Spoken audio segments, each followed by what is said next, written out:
सुंदरता को सुंदर करई, मणिगण दीप सिखा जिमि बरई। मानस का बहुत ही सुंदर और आनंददायी ये चौपाई है। इसका भाव बड़े स्पष्ट है। सुंदरकांड में हनुमान जी ने अलौकिक और अद्भुत चीजों को किया है। और सबसे बड़े मजे की बात यह है कि हनुमान जी ने हर वक्त हर क्षण हमेशा उपकार का काम किया है। जीवन में कहीं भी देखिए तो वो कहीं भी किसी क्षण किसी अवस्था में वो ऐसे भक्त और सेवक हैं कि उन्हें राम जी का इशारा होने से पहले ही उनके मनोभाव को समझ करके अपने स्वामी के प्रति समर्पित भाव अगर किसी में है तो वो हनुमान जी में है। ये बड़ा उनका राम के जीवन से और हनुमान जी के उपकार, हनुमान जी के कर्म से, ये दोनों को विचार करके देखा जाए तो सुंदर कांड का एक एक पल, एक एक क्षण और माँ उसके अंतर्गत जितनी भी चौपाई है उस सब का बहुत ही उत्तम और सुंदर भाव है। क्योंकि हनुमान जी के विषय में ऐसा कहा गया है, जामवंत जी ने जब उनको ये याद दिलाया कि क्राम काज लगिते ही अवतारा, तुनत ही भयउ पर्वताकारा। जैसे ही उनको जामवंत जी ने बोध कराया कि हे हनुमान, तुम्हारा जन्म जो है वो राम के कार्य के लिए हुआ है। और जैसे जहां चरण उन्होंने दिया, सुंदरकांड में बड़ा सुंदर चौपाई आती है कि जह जह चरण देई हनुमंता, चले उसोगा पाताल तुरंता। जहां जहां हनुमान जी का चरणारविंद गया वहां पर शिलापट जो है कहाँ बल पाताल में चली गई। जहाँ जहाँ चरण देई हनुमंता, चले उसोगा पाताल तुरंता। हनुमान जी चलते कैसे हैं? तो हनुमान जी उस भांति चलते हैं कि जिमि अमोघ रघुपति करबाना, एही भांति चले हनुमाना। हनुमान जी कैसे चलते हैं? बने रघुपति का बाण जो है अमोघ, जो कभी विफल नहीं होता है, उनके धनुष पर चढ़ करके चल रहा हो, वैसे हनुमान जी राम जी का दूत बन करके और अमोघ बाण के भांति चल रहे हैं। ये बड़ा सुंदर है, आनंद युक्त है। जिमि अमोघ रघुपति करबाना, यही भांति चला हनुमाना। हनुमान जी इस प्रकार चले वहां पर, क्योंकि देखिए सुंदर कांड में सब कुछ सुंदर है। और याद रहे, हर मनुष्य अपने जीवन में तन से, मन से, कर्म से, वाणी से, वचन से और किसी भी प्रकार का कलुषतापन हटा दे, अपने मन के विकारों से मुक्त हो करके वो जीवन में काम करे तो उसका सब कुछ सुंदर हो सकता है। इसीलिए किसी भी व्यक्ति को, किसी युवा युवती को अपने जीवन को सुंदर बनाना है तो हनुमान जी से सीख ले और सुंदर कांड का पाठ करे तो उसका जीवन अपने आप ही सुंदर हो जाएगा। क्योंकि इसमें जो चौपाई है, इसमें जो दोहा है, इसमें जो छंद हैं, वो सब के सब अति सुंदर हैं।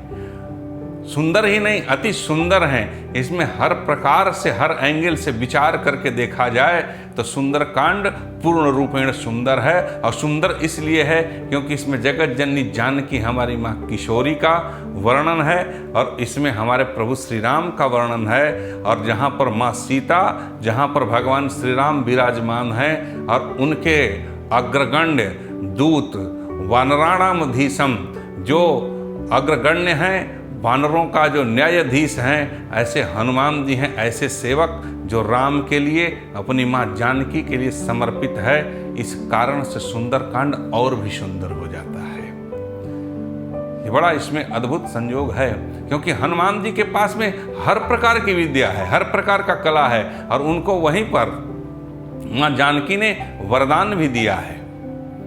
उनको वरदान दिया, आशीर्वाद दिया, उनके पास नवनिधि, अष्ट सिद्धियाँ, ये सब कुछ हमारे हनुमान जी के पास में है। और ये प्रभु के सबसे बड़ी बात यह है कि चरणार बिंदों का अनुगामी है। हनुमान जी हमारे कैसे हैं? बोले सेवक हैं, प्रभु के चरणार बिंदों में बैठे हुए हैं और निरंतर नित्य प्रतिदिन अद्भुत आनंद के साथ सेवक का जो धर्म है उसे पालन कर रहे हैं। क्योंकि कहा गया है शास्त्रों में ऐसा कि सब ते सेवक धर्म कठोरा। सेवक का धर्म जो होता है वो बड़ा कठोर और कठिन होता है, लेकिन हमारे हनुमान जी उफ भी नहीं करते हैं। क्योंकि उनका जन्म किस लिए हुआ है? बोले राम काज लगिते ही अवतारा। राम के कार्य के लिए ही हनुमान जी का अवतार हुआ है। जामवंत जी ने उनको याद दिलाया। जामवंत जी ने और क्या याद दिलाया? ताकि हे हनुमान तुम चुपचाप बैठे क्यों हो? सब विचार विमर्श कर रहे हैं आपस में बैठ करके समुद्र तट के किनारे की लंका में कौन जाए।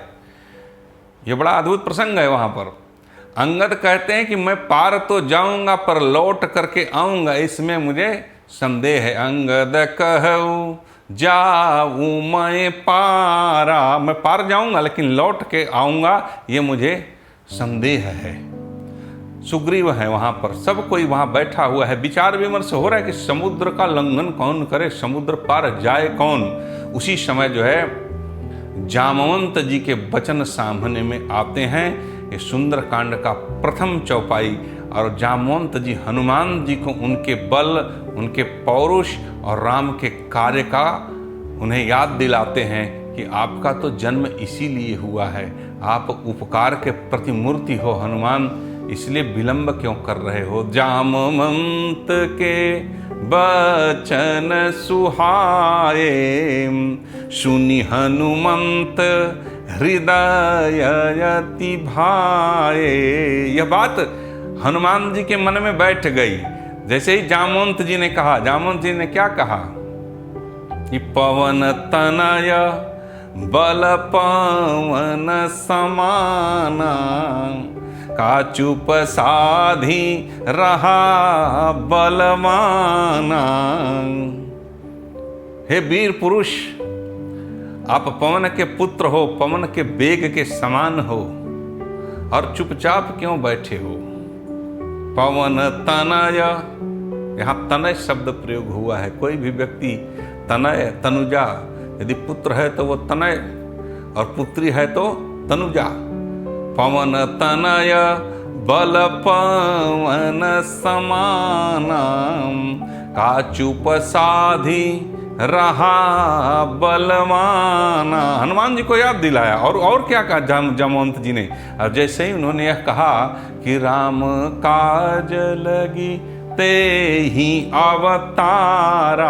आप तो एकादश रुद्र हो, आप एकादश रुद्र हो, स्वयं शिव हो, और आपका तो अवतार ही इसके किसके लिए हुआ है? राम काज लगी ते ही अवतारा, असुनत ही भयऊ पर्वताकारा। हनुमान जी को जैसे ही उन्हें बल को याद दिलाया, जामवंत जी ने पर्वताकार हो गए और उन्होंने वहाँ पर जहाँ जहाँ चरण दिया वो चट्टान, वो पत्थर पाताल लोक को चले गए। और हनुमान जी कैसे चलते हैं समुद्र लंघन करने के लिए? जिमि अमोघ रघुपति करबाना, यही भांति चले वो हनुमाना। चलने की क्रिया अगर सीखनी है तो हनुमान जी से सीखना है। कभी भी जीवन में हताश और निराश नहीं होना है। कोई भी युवा और युवती अपने परीक्षा से, अपने किसी भी प्रकार के कंपटीशन में अगर उन्हें सफलता नहीं मिलती है, थोड़े कम नंबर आ जाते हैं, तो उन्हें हताश और निराश होने की ज़रूरत नहीं है। यहाँ हनुमान जी से सीख लेना है। जिस प्रकार हनुमान जी रघुपति के अमोघ बाण बन करके चले, उसी तरह से हर युवा और युवती को अपने जीवन में शिक्षा, सदाचरण और किसी भी प्रकार की जो परीक्षा की तैयारी ऐसे करनी चाहिए जैसे हमारे हनुमान जी अमोघ बाण की तरह चले, उसी तरह से अचूक और अटूट विश्वास के साथ में संपूर्ण जो है तरह से तैयारी कर करके अगर हम किसी कार्य को करते हैं तो उसमें सफलता अवश्य मिलती है। उस मनुष्य के जीवन में असफलता कभी नहीं आती जो त्याग समर्पण के साथ चलता है और अपने आप पर आत्मविश्वास के साथ चलता है। अपने बल को, अपने समय को और अपने आप को विचार करने की ज़रूरत है कि हमें परमात्मा ने क्यों भेजा है, हम इस जगत में क्यों आए हैं। हमारे हनुमान जी ने राम का कार्य कर करके युग युगांतर के लिए वो अमर हो गए।